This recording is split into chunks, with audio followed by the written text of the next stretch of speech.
You said trauma and toxins trigger the same brain pathways.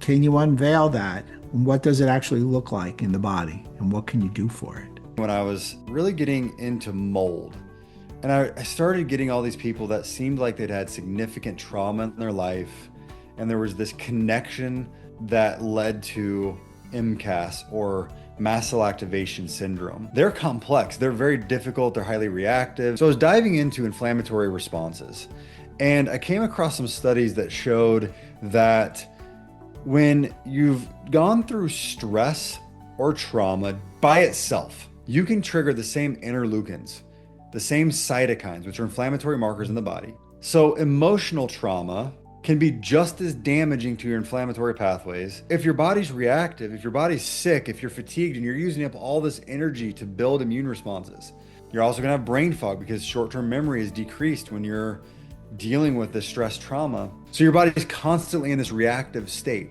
not because of something necessarily currently.